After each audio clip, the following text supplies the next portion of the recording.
The McShin Foundation is Virginia's leading peer-to-peer recovery community organization. So if you or a loved one is struggling with addiction, let us get you connected.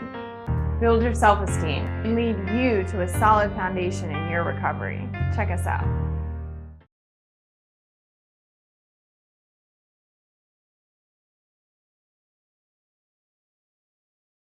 I'm not going to sing, because if I sing, things are going to go south fast. All right.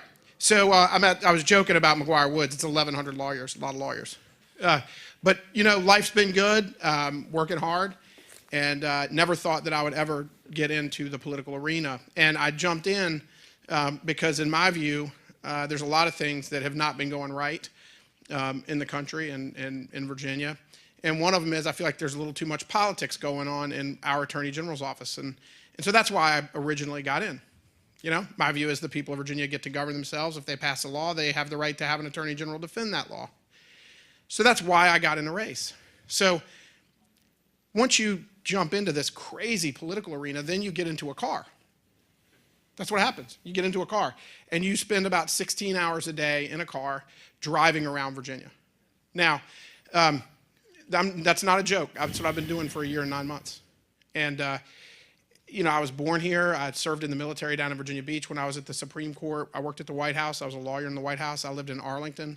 I went to VMI and UVA. I've lived in Virginia really my whole life. I thought I knew Virginia. But when you spend 16 hours a day in a car driving all over Virginia, you really learn Virginia. And so I'm out running for office for the first time.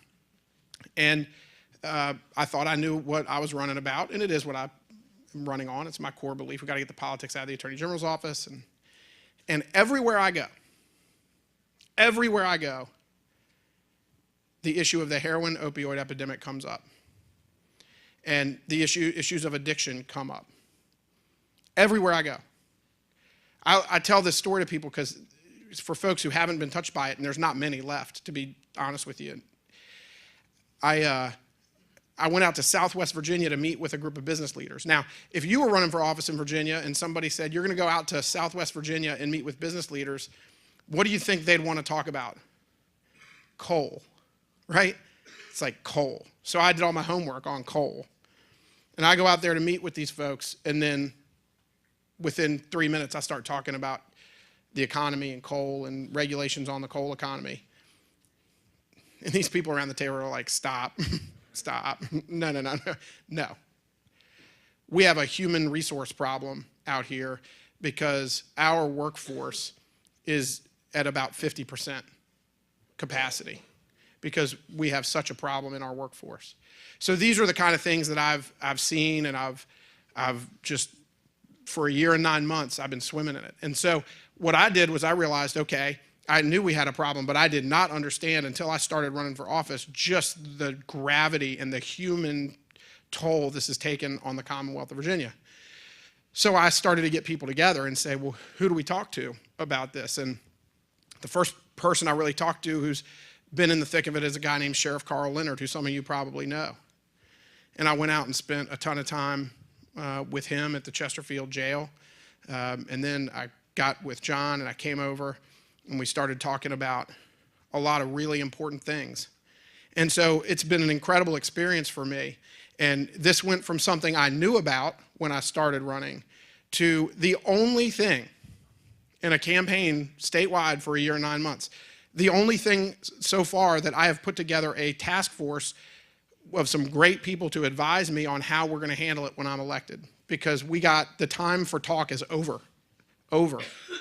We just have too many people dying. Too many people dying in Virginia, so the time for talk is over. I will not bore you with any policy stuff other than just tell you some very important aspects of it. One of the things I learned once I got into it and I got this team advising me, and I had all kinds of people. I had recovery people. I had people from the DEA. I had medical people. I mean, the whole thing.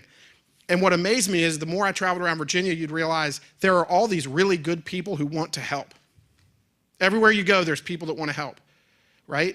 There's great groups like the McShin. There's faith-based groups that are everywhere, right? There's sheriffs in some counties who are really doing a lot. But a lot of them aren't talking to each other. Some of them don't even know each other.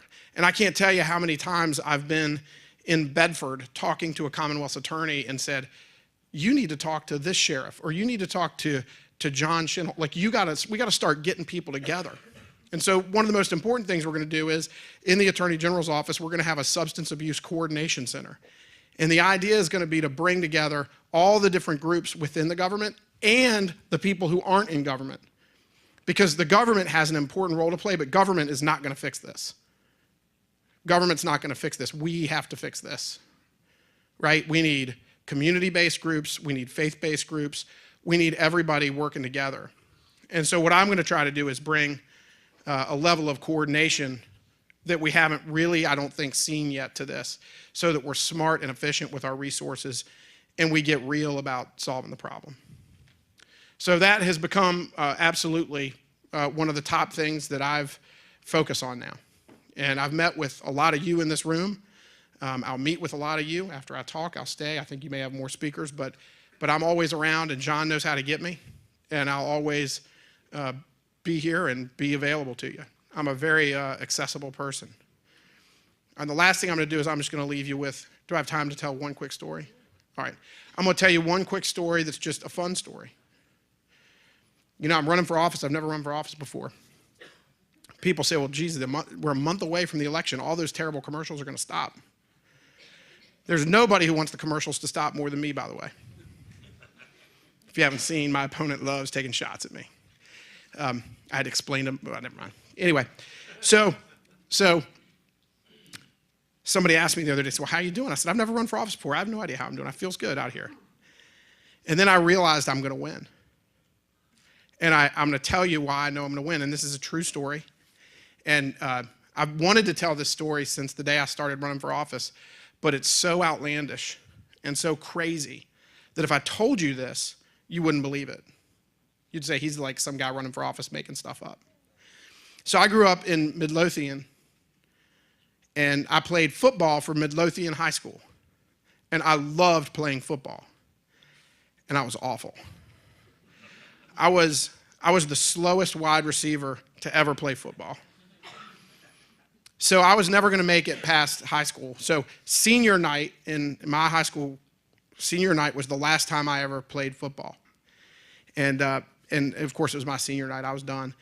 There was this kid who was a freshman and played JV quarterback. And he was really good. And the coaches were thinking they were gonna bring him up to varsity the next year.